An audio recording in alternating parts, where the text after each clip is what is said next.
Halo semuanya, kembali lagi dengan saya Azhar Syadza Kudratu Ain. Kali ini saya akan mengerjakan soal UAS dari Bapak Aurino selaku dosen komputer bisnis terapan. Jadi di sini saya mendapatkan soal UAS untuk mengisi beberapa laporan keuangan di Excel dan juga memakai rumus-rumus keuangan seperti sum if, VLOOKUP, if, dan juga rumus-rumus lainnya. Nah, kali ini saya mempunyai data dari PT eksternal, dari data luar, yaitu ada daftar akun, jurnal umum, neraca saldo, terus juga ada neraca, laba rugi, cash flow, dan juga retainer. Dan juga ini nantinya akan ada pengerjaan bagaimana caranya memakai pivot table dan juga pivot chart. Jadi kalau kalian mau tahu langsung saja simak video ini ya. Nah, jadi ini dia untuk transaction journal pada PT Cemerlang ini. Jadi di sini saya akan menghapus di bagian nama akun karena itu kan sudah rumus dari bawaannya. Maka di sini saya akan memasukkan rumusnya, yaitu ada sama dengan if, dan juga pilih untuk nomor akun yang mana nih yang mau saya cari, nama akunnya apa, kayak gitu. Maka saya masukkan untuk rumusnya seperti itu di D7, terus juga sama dengan petik 2 di atas, terus koma, petik 2 lagi, terus kita gabungkan dengan rumus VLOOKUP dan langsung kita ke klik daftar akun dan kita blok dari atas sampai bawah untuk dipakai di rumusnya, karena bertujuan untuk mencari kan, untuk mencocokkan nomor akun ini nama akunnya apa, kayak gitu. Nah, terus kalau udah kita langsung tinggal enter, kita langsung tarik ke bawah seperti itu. Nah, jadi itu dia pekerjaannya. Terus selanjutnya kita ke bagian neraca saldo. Nah, sama seperti di transaction journal. Jadi untuk di neraca saldo ini kan sudah terisi semua ya untuk rumus-rumusnya, maka dari itu saya hapus. Dan di sini saya mengcopy di bagian nama kode dan nama akun dari bagian daftar akun untuk ditaruh di neraca saldo, di sheet neraca saldo. Dan sekarang saya akan menghitung mutasi atau jurnal transaksi dari setelah adanya transaction journal yang ada di sheet sebelumnya. Nah, di sini saya juga akan memasukkan rumus, yaitu saya pakai rumus sum if. Jadi kita ketik dulu sum if dalam kurung, terus kita langsung ke sheet yang sebelumnya di transaction journal.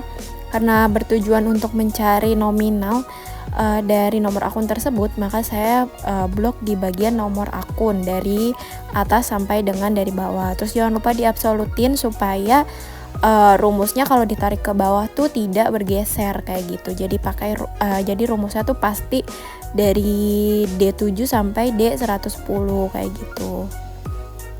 Terus kita tinggal masukkan fungsi-fungsi rumus lainnya sesuai dengan yang dicari kayak gitu.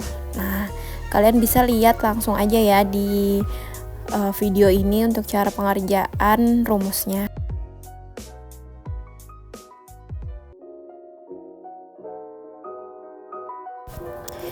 Nah, itu dia untuk hasil dari rumusnya. Itu saya sudah klik enter, terus saya cocokkan dengan di bagian jurnal umum. Kalau udah cocok, kita lanjut, langsung kita tarik aja sampai ke bawah sesuai dengan kolom yang mau diisi. Nah, majreng, itu semua sudah keluar hasilnya. Nah, untuk rumus yang di bagian kredit itu sebetulnya sama aja ya dengan rumus yang di bagian debit. Jadi tinggal diganti di rumus belakangnya aja, karena kan kalau yang tadi di bagian debit itu saya dragnya dari kolom di jurnal umum yang di bagian debit juga kan. Nah, karena ini yang dicari di bagian kredit, maka saya dragnya itu di bagian jurnal umum, di sheet jurnal umum itu yang di bagian kreditnya juga kayak gitu. Nah, terus langsung enter. Terus kalau udah sesuai, kita tinggal tarik lagi sampai bawah kayak tadi. Nah, kayak gitu. Kurang lebih sama untuk pengerjaan rumus yang di sampingnya. Nah, nggak lupa juga saya mentotal untuk di bagian bawahnya, itu ada di bagian bawah. Nah, kalau udah kita pakai rumus sum, tinggal kita tarik ke samping untuk rumus yang sama kayak gitu. Nah, sekarang di bagian neraca saldo akhir, jadi itu saya memasukkannya dengan rumus if, karena untuk mengetahui posisi saldonya itu bener nggak sih di debit atau di kredit seperti itu. Nah tinggal masukin aja untuk rumusnya, ada ditambah ada dikurang. Nah kalau sudah masukin rumus kayak tadi, keluar hasilnya kita tinggal tarik aja dari atas sampai ke bawah biar rumusnya tuh sama kayak gitu. Nah itu sudah jadi bagian debitnya. Terus untuk bagian kreditnya juga caranya sebenarnya sama aja ya, kita tinggal ngubah di bagian belakangnya aja. Nah kalian bisa dilihat aja nih cara pengerjaan rumusnya di video ini.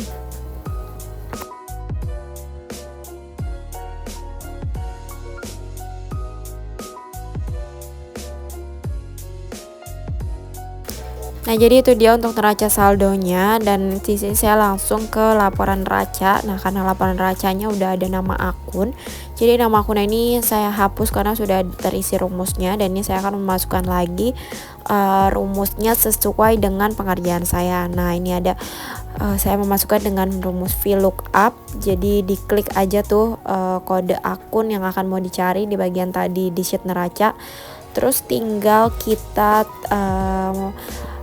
ambil dari data di daftar akun, kita blok dari kode akun yang atas sampai daftar akun yang bawah kayak gitu. Nah kalau sudah keluar hasilnya kita tinggal tarik lagi sampai bawah. Nah untuk pengerjaannya sih ya, kalau dari saya sendiri ini kurang lebih secara rumusnya itu sama, mau dari laporan neraca saldo dan juga neraca laba rugi, cash flow, retain dan lainnya itu kurang lebih sama, karena yang harus dicari itu kan pertama banget ya, selain kita menyusun susunan laporannya itu kayak gimana, kita kan juga harus tahu nama akun yang akan masuk itu apa aja. Jadi di situ yang sudah terisi adalah dengan kode akun. Jadi untuk memasukkan nama akunnya itu menggunakan rumus, dan juga untuk memasukkan angkanya atau saldonya itu juga harus memakai rumus. Jadi kurang lebih untuk pengerjaannya semua rumusnya kalian bisa lihat di video ini. Oh ya, nah mungkin di video ini saya akan jeda untuk voice over saya karena untuk pengerjaannya masih sama. Jadi kalian nanti bisa langsung saja lihat di video ini untuk rumus-rumus detailnya, atau kalau misal membutuhkan kalian bisa sambil di capture aja kayak gitu.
Ini dia udah selesai sampai laporan cash flow, dan sekarang saya ke bagian di sheet pivot.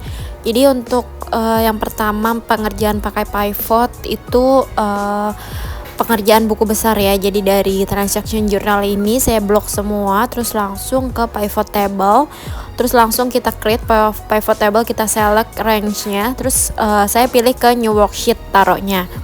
Dan di pivot table ini nanti langsung pilih mana yang mau ditaruh di filter, mana yang mau ditaruh di column, mana yang mau ditaruh di row, di value, kayak gitu. Nah itu diatur, kalian tinggal lihat aja nih yang ada di video saya itu untuk yang dimasukin tuh yang mana aja. Nah untuk di bagian sum of debit dan juga sum of credit itu saya ganti ke pakai value rupiah, jadi supaya rapih gitu ya, ada titik komanya, ada terus ada koma belakangnya kayak gitu.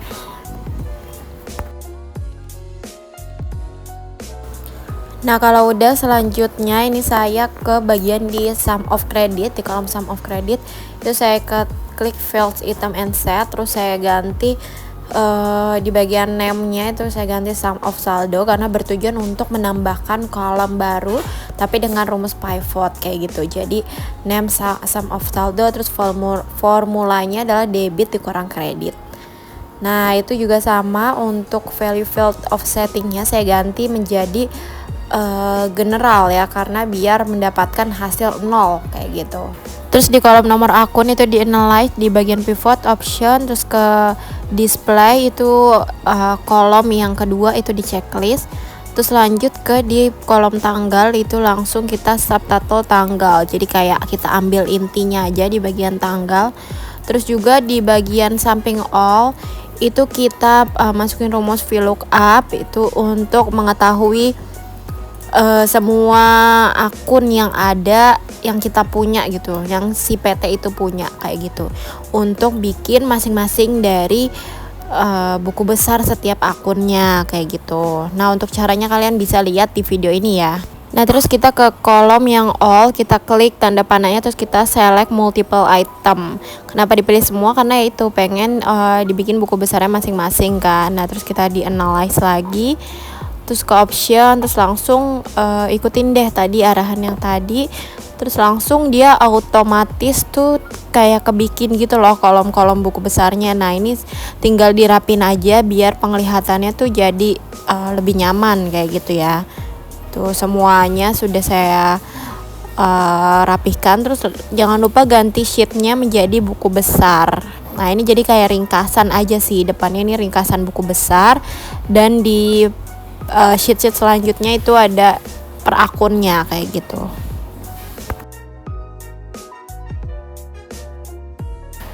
Nah kalau udah semua, selanjutnya nanti setelah ini akan ada pengerjaan pivot table yang kedua itu di sheet pertama. Jadi di sheet 1 ini di samping laba rugi itu saya ambil data-data dari semua laporan raca, laporan retained, laporan kayak laba rugi kayak gitu. Terus saya pivot tablein juga. Ini adalah pengerjaan untuk membuat pivot chart atau membuat juga dashboard, karena ada perintah dari Bapak dosen untuk membuat dashboard kayak gitu kan. Nah, di sini saya ngambil untuk buat dashboardnya itu dari laporan raca, laba rugi, dan juga laporan retain. Jadi dirangkum jadi satu gitu loh, di nomor akun, nama akun, dan juga saldonya. Nah, untuk pengerjaannya kurang lebih sama seperti laporan-laporan lainnya atau pivot lainnya tuh kayak gitu, kalian bisa lihat ya. Jadi kalau yang ini lebih dikelompokin aja sih sesuai yang diminta, karena kan di bagian dashboard itu diminta hanya dashboard pendapatan, terus dashboard pengeluaran, dashboard liabilities, equity, dan aset kayak gitu. Jadi ya disesuaikan aja akun-akun yang memang masuk di kategori pendapatan atau di pengeluaran kayak gitu. Nah untuk pengerjaannya caranya itu benar-benar sama di video sama di laporan-laporan sebelumnya. Jadi kalian bisa sambil mengingat-ingat untuk rumus-rumus yang sebelumnya kayak gitu, cara-cara pengerjaannya juga kayak gitu. Jadi coba disimak aja ya videonya.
Nah, sudah selesai semua, ini saya kategorikan sesuai dengan yang diminta seperti tadi pendapatan, pengeluaran. Dan sekarang saya mau bikin pivot chartnya, jadi di analyze terus langsung aja ke pivot chart, terus pilih sesuai dengan yang diminta. Kayak misal untuk bagian pendapatan itu pakai pivot chart yang bar kayak gitu, terus pivot table untuk yang liabilities pakai pie, pakai bunderan kayak gitu, disesuaikan aja. Nah, itu udah dapet yang di bagian pendapatan. Terus saya buat dulu nih sheet selanjutnya dengan judul dashboard. Dan untuk latar belakangnya itu saya Merk and Center. Sebenarnya nggak apa-apa juga sih nggak di Merk and Center, pokoknya sesuai kalian aja. Terus warnain dulu latar belakangnya supaya dashboard yang kita taruh di situ tuh lebih kelihatan jelas gitu sih. Nah ini tinggal dibenerin aja penulisannya, cocok-cocokin aja sama datanya kayak gitu. Jangan lupa ya ganti judulnya pendapatan. Dan ini semuanya caranya sama sampai dengan kategori equity. Jadi ada 5 atau 6 kategori yang saya buat untuk dashboard kayak gitu. Nah, kalian bisa lihat aja ya di sini untuk pengerjaannya.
Nah ini udah dikategorin semua, dibikin pivot chartnya. Nah karena saya mau menambahkan slicer, maka saya buat lagi satu pivot table yang berisikan all of account. Itu taruh aja lah datanya ya di sheet yang sama. Terus langsung dipilih yang mau dipakai, nomor akun, nama akun atau saldo. Terus langsung aja jangan lupa sum of saldonya itu mestinya diganti supaya jadi dalam bentuk rupiah. Nah kayak gitu kan kurang lebih caranya.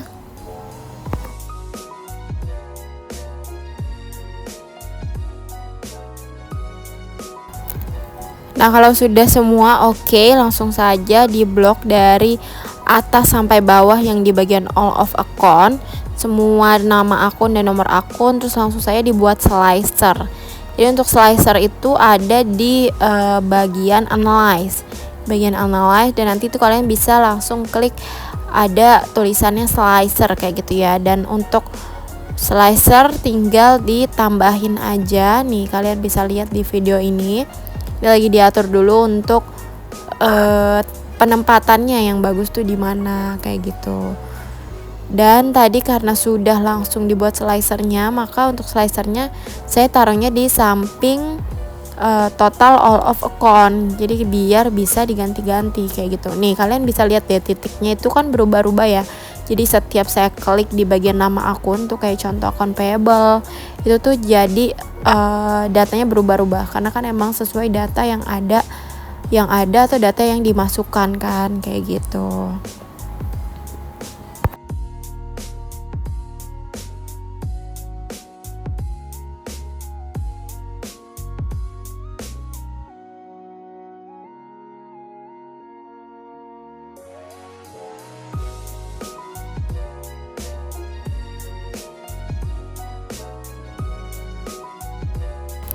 Nah ini saya cuma ganti-ganti aja sih ya untuk model yang enak dilihat yang mana.